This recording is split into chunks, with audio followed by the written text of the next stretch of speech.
Nobody in the basketball world was prepared for this. Not Team USA, not the coaches, not the veterans who thought they ran the camp, and definitely not the media that has been desperately trying to keep this under wraps for days. Because Caitlin Clark, the biggest name in women's basketball, the face of the sport, the player carrying an entire league on her back, finally snapped. And what she said behind closed doors left the entire Team USA staff in absolute silence. According to multiple insiders who were present during the confrontation, Caitlin Clark didn't walk out quietly. She didn't mumble. She didn't crack under pressure. She looked the coaches dead in the eyes and said one sentence that instantly sent shockwaves through the entire facility. "If this is how Team USA works, I quit." Players froze. Staff panicked. Veterans locked eyes with each other and realizing the situation had spiraled way beyond a rookie adjustment. But what pushed Caitlin to this breaking point? Sources say it wasn't one moment. It was a buildup, a pattern, a string of shady treatment and behind-the-scenes power moves designed to humble her, test her, and in some cases, break her. And for the first time ever, Caitlin Clark is done staying quiet. She exposed exactly what happened during drills, what was said in closed-door meetings, who tried to put her in her place, and the one veteran who allegedly crossed a line no player should ever cross. And the craziest part? Several coaches admitted privately that if Caitlin walked out, Team USA would have a full-blown public disaster on their hands because what she knows and what she's willing to reveal now could upend the entire hierarchy of women's basketball. This is bigger than conflict, bigger than locker room tension, bigger than egos. This is a power shift. Music. And Caitlin Clark is about to blow the lid wide open. Before the shocking "I quit" moment that sent Team USA officials scrambling. Before the whispers leaked out of closed-door meetings. Before reporters suddenly went silent and players began unfollowing each other on social media. This story had already been simmering for months, long before Caitlin Clark ever stepped foot into the Team USA camp. Because the truth is, the tension didn't start at camp. It didn't start during the first practice. It didn't even start when the roster conversations began. The truth began the moment Caitlin Clark entered women's basketball and rewrote the rules in real time. From the moment she touched a college court, Caitlin became a phenomenon. A ticket-selling, ratings-breaking, culture-shifting phenomenon. Not just a talented player, not just a future star, but a once-in-a-generation force who brought millions of new fans to women's basketball. And that kind of impact doesn't come without backlash. Veterans felt it, coaches noticed it, analysts debated it. Some embraced the rise, others resented it. Because Caitlin wasn't just the new girl, she was the one making people care. She was the one kids lined up to see. She was the one networks fought over. She was the one jersey sales exploded for. And in the world of elite sports, especially on a national team built on seniority, hierarchy, and legacy, that kind of rising power doesn't just shake the room, it threatens it. So, when Caitlin Clark received her invitation to Team USA camp, the reaction inside the program was not the applause fans expected. Some were excited, some were curious, but others, they were offended. Just too early. She hasn't earned her stripes yet. She thinks she's bigger than the program. We need proven players, not hype.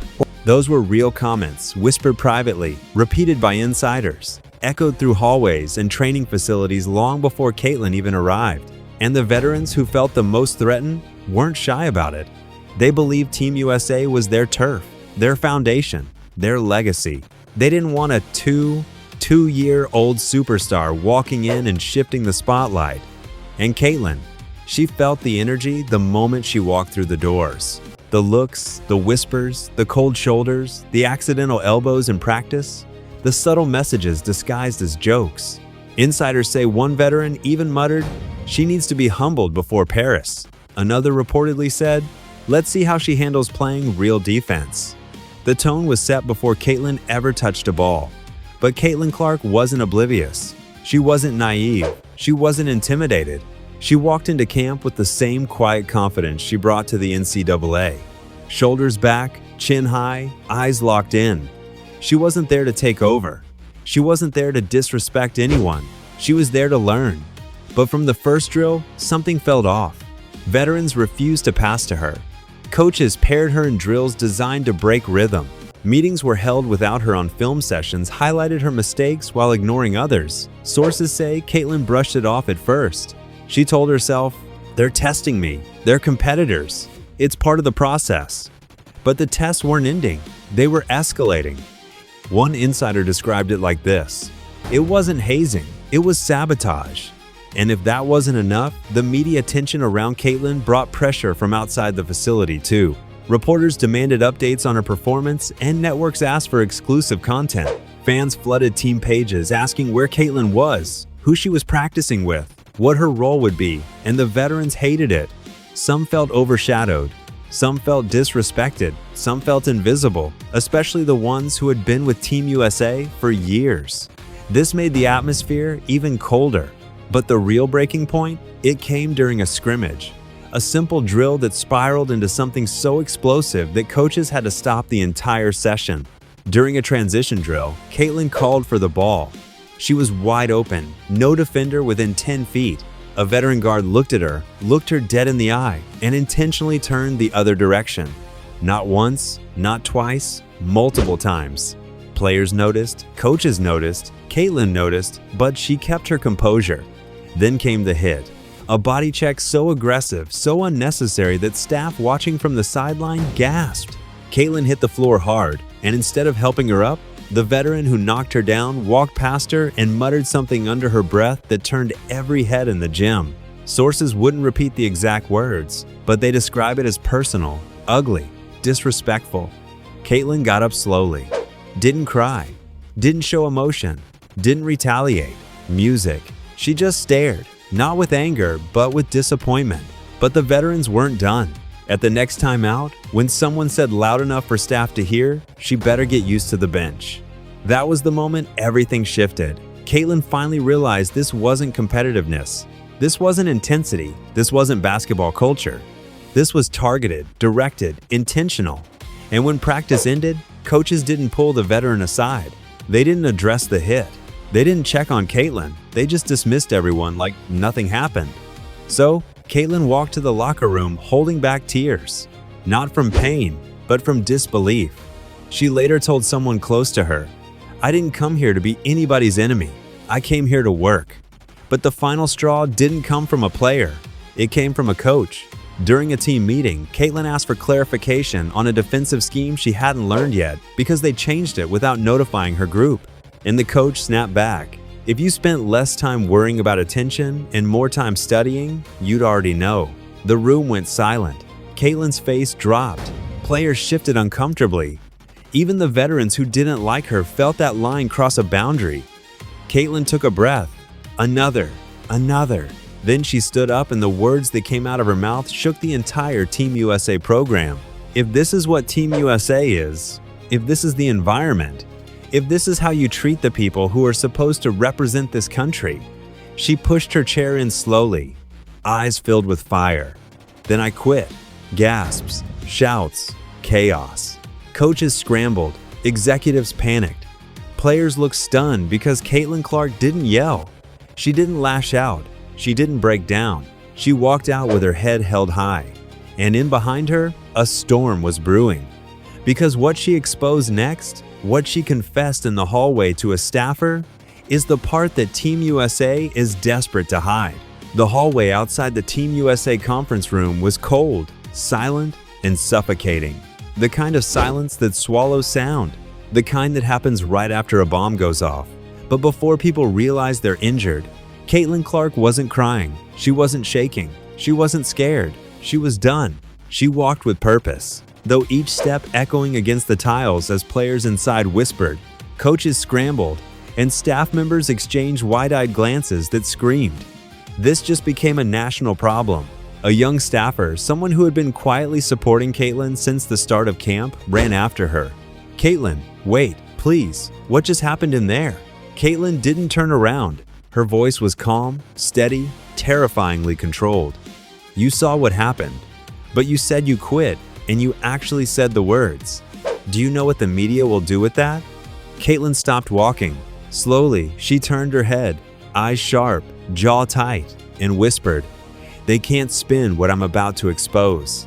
The staffer froze. "What do you mean?" Caitlin exhaled deeply because everything that happened in this camp isn't new. Those words hit like a shockwave. Not new, meaning it had happened before, meaning she wasn't the only one, and meaning Team USA had a pattern nobody had the courage to speak up about. The staffer's voice shook. "Caitlin, what are you saying?" And then she said the sentence that cracked the entire story open. "I'm not the first player they tried to break. I'm just the first one who refused to stay quiet." Her voice didn't tremble. Her eyes didn't drift. She meant it. The staffer covered their mouth. Oh my God. But Caitlin wasn't finished. She revealed something she had been holding inside since day one. Something the public has never heard. Something players whisper but never confirm. There's a veteran here who's been bullying rookies for years. It's an open secret. Everyone knows. Nobody stops her. The staffer whispered, "You're talking about her, aren't you?" Caitlin didn't reply, but her silence confirmed everything. This veteran wasn't just a star. She was a powerhouse, a locker room ruler, like a player who built her career on intimidation and control, and whose influence reached coaches, executives, and even the media. Caitlin continued, "She targeted me from day one, not because I disrespected her, not because I'm a rookie, because I'm bigger than she ever was." The staffer gasped quietly. Caitlin wasn't bragging. She was stating a fact. She can't stand that no matter what she does, the world watches me. And instead of letting the game grow, she tried to sabotage me. Then Caitlin dropped the first bomb. "She's the one who ordered that hit on me during the scrimmage." The staffer stepped back. No way, she wouldn't. Caitlin cut them off sharply. She whispered to the defender, "Make sure she feels it." I heard her loud and clear. The staffer felt their stomach twist because if that was true, this wasn't competition. This was malicious. Caitlin continued walking toward the exit. They think they're protecting some sacred hierarchy. They think Team USA is theirs to guard. But last I checked, this is still America, and you earn your spot. You don't bully for it. The staffer swallowed hard. So what happens now? Caitlin stopped again, this time at the glass exit doors, staring out at the parking lot lit by training facility floodlights. Her voice dropped to a whisper. They crossed a line when they went after my integrity, but they crossed an even bigger one when they went after my safety. The staffer blinked. They what? Caitlin inhaled sharply, bracing herself. I wasn't going to say this, but after that meeting, after being humiliated in front of the whole team, they left me no choice. Her hands clenched into fists. Someone tampered with my practice gear. The staffer's jaw dropped. Tampered? How? Caitlin turned, eyes blazing. My shoes were altered, not replaced, altered. The soles were shaved slightly so I'd lose balance. And guess when I noticed? The staffer whispered. Right before the scrimmage started? Caitlin nodded. That's why I slipped twice during drills. That's why my ankle twisted. That's why that accidental hit sent me to the floor harder than it should have. The staffer felt their entire body go cold. Caitlin, that's dangerous. That's criminal. Caitlin's jaw tightened. They wanted to embarrass me, not injure me. But someone went too far. And when I confronted the equipment manager, he said something that shook me to my core. The staffer leaned in. What did he say? Caitlin looked them dead in the eyes. He said, I'm just doing what the coaching staff told me. The staffer gasped. No, the coaches wouldn't. But Caitlin cut them off again. One coach in particular. The staffer knew exactly who she meant. A coach notorious for controlling players and a coach who built her reputation on demanding obedience. A coach who never liked Caitlin's fame, influence, or independence. Caitlin took a shaky breath. Once I realized I wasn't safe here, I knew I had to walk out. The staffer covered their mouth, tears forming. Caitlin, this is going to destroy the program. This is bigger than you, bigger than the team. This is. But Caitlin wasn't done. She whispered the second bombshell, the one that becomes the first major twist. I caught them planning to bench me even if I outplayed everyone. The staffer froze completely. How do you know that? Caitlin looked away, her voice cracking for the first time. Because I found the rotation chart. They left it in a folder. The title said, Contingency Plan Limits CC Minutes. The staffer shook their head. Why would they do that? Caitlin's eyes filled with hurt and rage because they didn't want the world to see me shine on the biggest stage.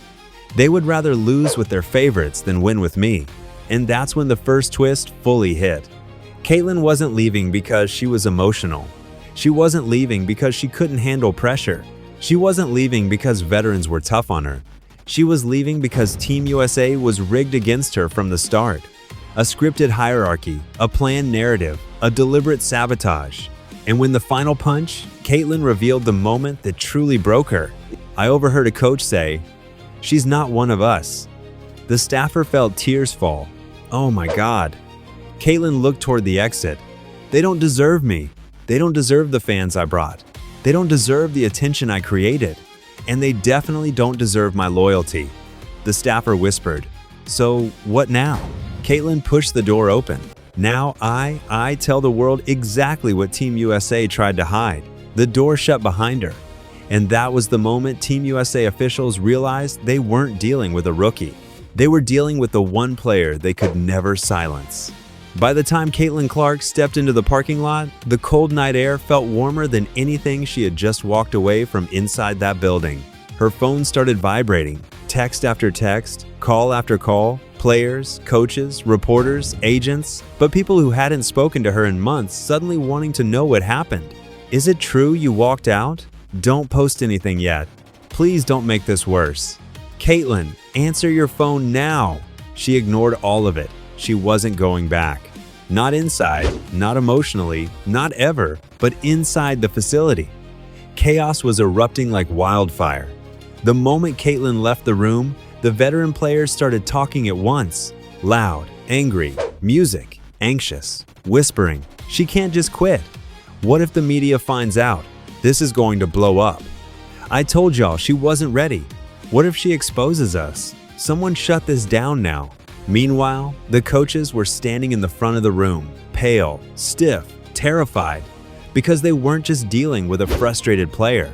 They were dealing with the biggest star women's basketball had produced in 30 years, and she was walking away. One assistant coach whispered to the head coach, "If she goes public with any of what happened today, we're finished." The head coach didn't blink. She won't. She's emotional. She'll cool off. Another assistant shook their head. Music. You don't know her. Caitlin doesn't bluff. If she feels disrespected, she will speak out. Back in the locker room, some players were furious. Not because Caitlin left, but because of what they knew she knew. One veteran slammed her fist into her locker. "Nina, she better not talk about the scrimmage." Another said, "If she exposes what happened with the rotation chart, we're all getting dragged." A third whispered the line that revealed everything. She saw the plan. She wasn't supposed to see it. Bingo! They had a cover up on their hands and they knew it. Meanwhile, in the hallway, the staffer who spoke to Caitlin earlier rushed back into the coach's office. "We have a major problem. The head coach didn't even look up from his notes. What now?" The staffer swallowed. Caitlin said she's going public tonight. The coach froze. "Music? What do you mean public?" "I mean, she's going to expose everything. The sabotage, the bullying, the tampered gear, all of it." The room fell silent. One coach whispered, "We're dead." Another muttered, "This is what happens when we let the media pick our players." Suddenly, a senior Team USA official stepped inside the room, someone high-ranking enough that even the head coach straightened his posture. He said one sentence, "Stop her before she speaks." Inside the locker room, though, something unexpected was happening. A younger player, someone who had admired Caitlin since college, sat quietly on the bench, staring at her phone, tears in her eyes. Finally, she whispered to another rookie everything Caitlin said. She wasn't lying. The rookie looked shocked.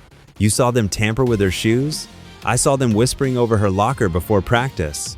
I didn't know what they were doing, but now I do." The rookie exhaled sharply. "Are you going to say something?" The young player shook her head. "They'll ruin me if I do." And that was the culture Caitlin walked out of. Back outside, Caitlin reached her car, but she didn't drive away. She sat in the driver's seat, staring at her reflection, replaying every moment, the hit, the whispers, like the sabotage, the meetings, the humiliation. Then she replayed the most painful thing, the coach's voice saying, "She's not one of us." Tears finally slipped down her cheeks, not because she felt weak, but because she finally understood. They never wanted her there. Not because she wasn't good enough, but because she was too good. And then her phone buzzed again. This time, it was her agent.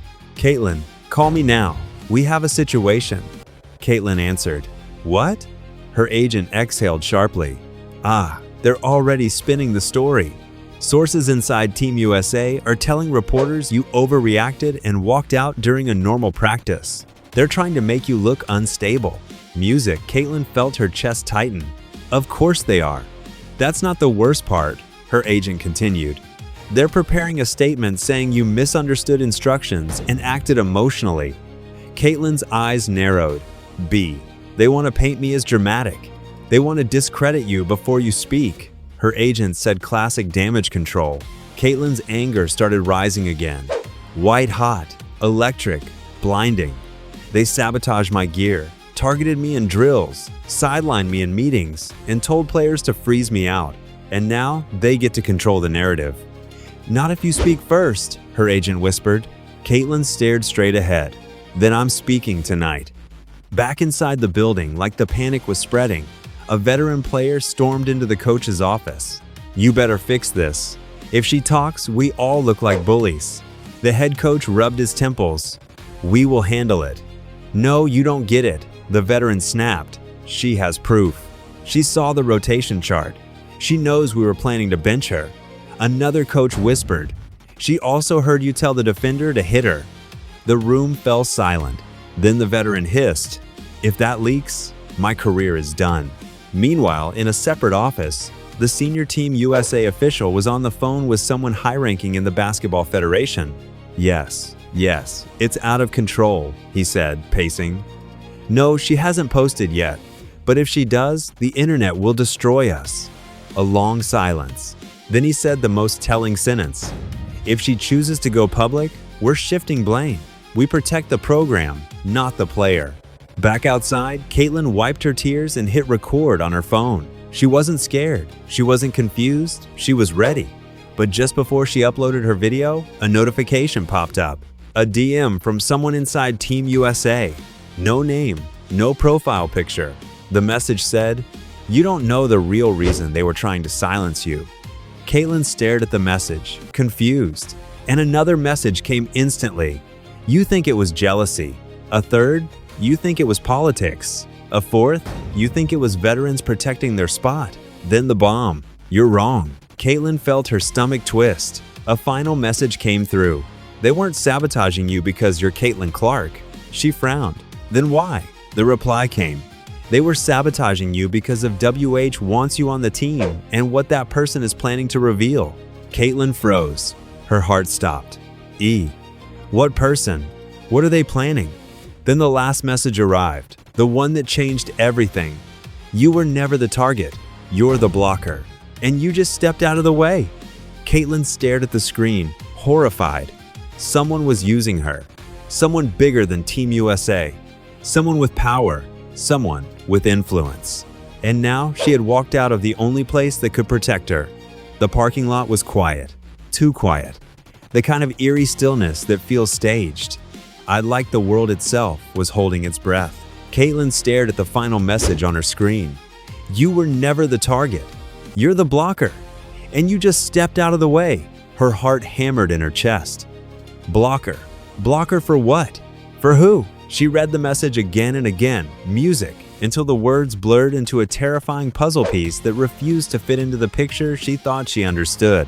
Suddenly, the staffer from earlier burst through the facility doors, eye jogging toward her. Caitlin, wait! Don't leave yet, you're in danger!" Caitlin narrowed her eyes. In danger from WHO, the veterans, the coaches, Team USA. The staffers shook their head violently. No, from the person behind all of this. The words froze her. The staffers swallowed hard. "You weren't sabotaged because they hate you. You were sabotaged so you wouldn't succeed here, so you wouldn't be on the final roster, so you wouldn't be the one standing in the way when a certain person makes their move." Caitlin stepped back. "What move? Who are you talking about?" The staffer looked around nervously, lowering their voice. "There's someone outside Team USA, someone with real power who wants a specific veteran to be the face of women's basketball for the Olympics. Not you, not the new generation. Her." Caitlin blinked slowly. You're saying this entire camp was rigged so she gets the spotlight? The staffer nodded. She has connections, sponsorship deals, political influence, and someone very high up wants her to carry Team USA, not you. Caitlin's stomach twisted. So the veterans weren't sabotaging me for themselves. No, the staffer whispered. Music. They were sabotaging you because they were ordered to. Caitlin felt her pulse race. By way. The staffer hesitated, then whispered the name. Caitlin's eyes widened. Her? Are you serious? Why would she be involved? The staffer nodded rapidly. Because you're too big, too influential, too unpredictable. You're not tied to the old system. You don't owe anyone anything, and that scares them. Caitlin felt a wave of heat rise through her chest. So, I was never the problem. You were the threat. Caitlin's phone buzzed again.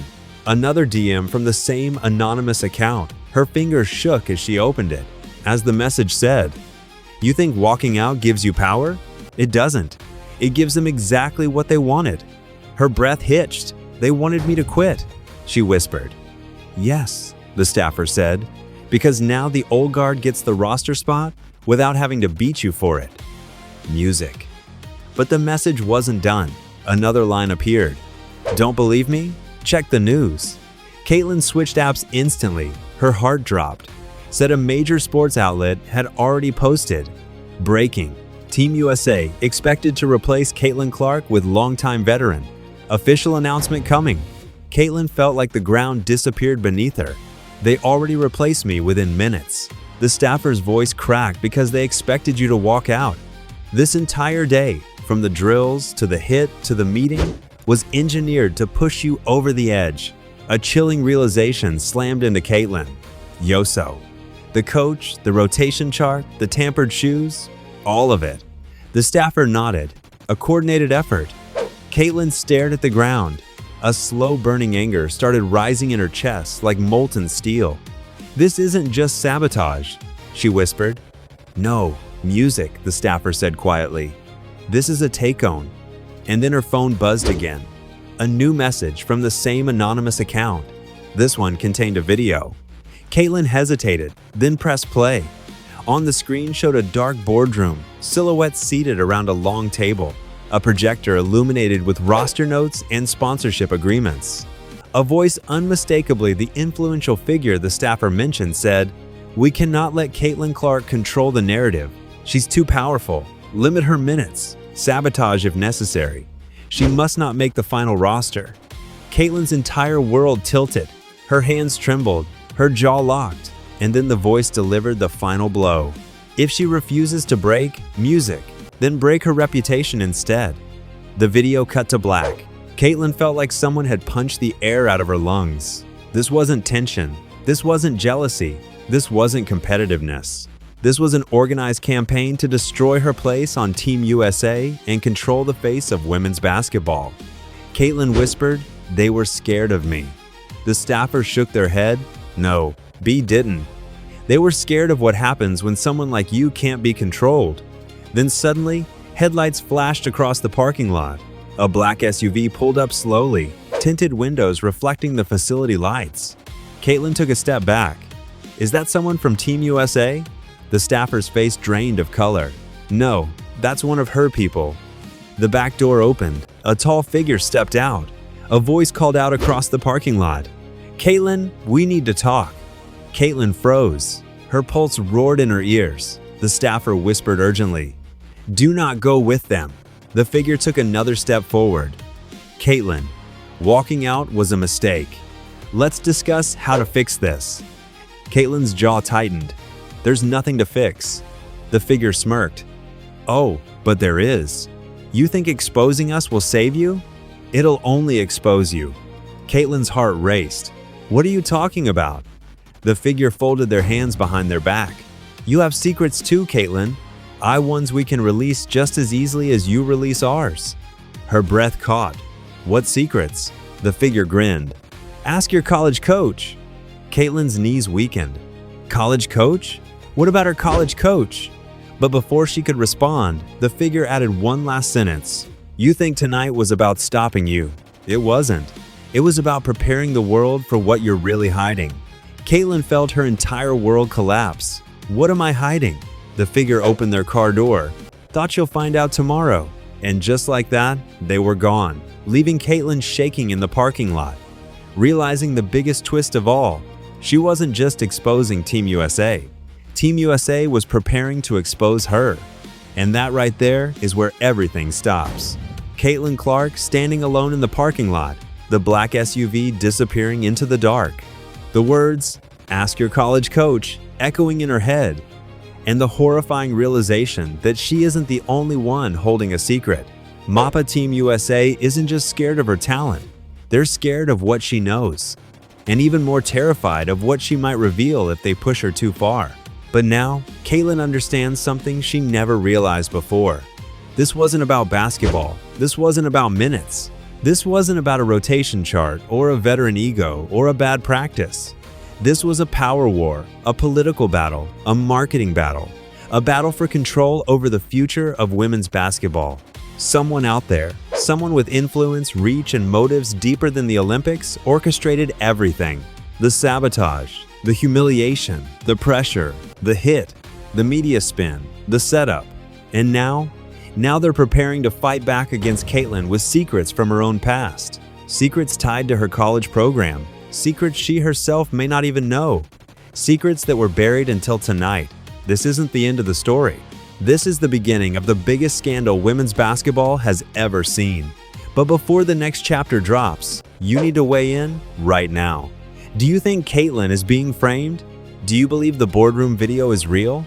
Do you think the veterans were following orders or acting on their own jealousy? What do you think is the powerful figure pulling the strings? And most importantly, what secret from Caitlin's college years are they threatening to expose? Drop your theories. Go crazy with it. This is the moment where you help shape the investigation. Make sure you smash the like button. It tells the algorithm people need this story. Hit subscribe because the next chapter will expose the mastermind behind the sabotage. Turn on notifications so you don't miss the moment Caitlin fights back and the truth finally comes out. And this isn't just basketball anymore. This is a war for the future of the sport. And Caitlin Clark is right in the middle of it. The next episode, it'll change.